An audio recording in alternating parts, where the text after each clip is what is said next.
오늘의 10대 뉴스 빠르게 전달드리겠습니다. 특검, 내란 방조 혐의 한덕수 전 총리 소환. 12.3 내란 사태를 수사하는 조은석 특별검사팀이 한덕수 전 국무총리를 피의자 신분으로 소환해 조사했습니다. 특검팀은 한 전 총리가 계엄 선포를 만료했다는 주장과 달리 사후 선포문 서명 등 내란에 가담하거나 방조한 혐의가 있는지 집중적으로 추궁한 것으로 알려졌습니다. 안과 회동 미스터리 계엄 사후 대책 논의. 윤석열 전 대통령의 법무 측근들이 계엄 다음 날 안가에 모여 사후 대책을 논의했다는 의혹이 커지고 있습니다. 김주현 전 민정수석 등은 단순 저녁 식사 자리였다고 주장했지만 회동 이후 사후 계엄 선포문이 작성된 정황이 드러나면서 범죄 은폐를 모의한 것이 아니냐는 지적이 나옵니다. 한남동 관저에 스크린 골프장이 있었다. 윤석열 정부 시절 한남동 관저에 스크린 골프장이 실제 설치됐다는 진술을 감사원이 확보한 것으로 파악됐습니다. JTBC 보도에 따르면 당시 경호처 간부가 시공사인 현대건설의 비용을 대신 내달라고 요구한 정황도 포착돼 김건희 특검이 관련 기록을 넘겨받아 수사에 나설 것으로 보입니다. 개미수건 상법 개정안, 여야 전격 합의.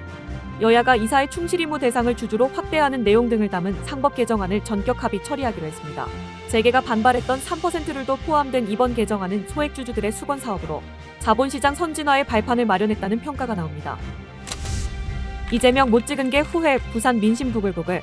부산 해운대구 의회에서 국민의힘 소속 의원들이 해수부 부산 이전 촉구 결의안을 부결시킨 사실이 알려지면서 지역 민심이 들끓고 있습니다. 지역 발전에 필요한 사안을 당리당략으로 반대했다는 비판이 쏟아지며 구의회 게시판에는 이재명 못 찍은 게 후회된다는 글까지 올라왔습니다. 일본 도카라 열도, 지진 900차례 공포. 일본 규슈 남부 도카라 열도 해역에서 열흘 넘게 900회 이상의 지진이 이어지면서 대지진에 대한 불안감이 커지고 있습니다. 특히 과거 동일본 대지진을 예측했던 한 만화가의 2025년 7월 대지진 예언과 시기가 맞물리면서 괴담이 확산하고 있습니다. 전문가는 과학적 근거 없는 낭설이라고 일축했습니다. 이 대통령, 16일 대형 참사 유가족 만난다. 이재명 대통령이 오는 16일 세월호와 이태원 참사 등 대형 재난 참사 유가족들을 만납니다.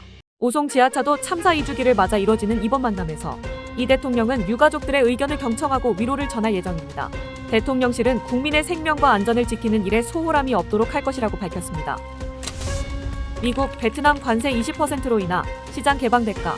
미국이 베트남과의 무역 협상 타결을 선언하고 상호 관세율을 46%에서 20%로 낮추기로 했습니다. 그 대가로 베트남은 미국 상품에 대해 시장을 완전히 개방하기로 했습니다.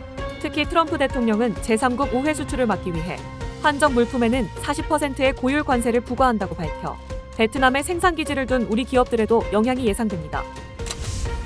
혁신위원장 안철수 코마 상태 국힘 살릴 것. 국민의힘 혁신위원장으로 안철수 의원이 내정됐습니다. 안 의원은 국민의힘은 지금 사망 직전의 코마 상태라며 내가 메스를 들어 보수 정치를 오염시킨 고름과 종기를 적출하겠다고 강도 높은 쇄신 의지를 밝혔습니다. 그의 행보가 당재권의 기회가 될지 주목됩니다.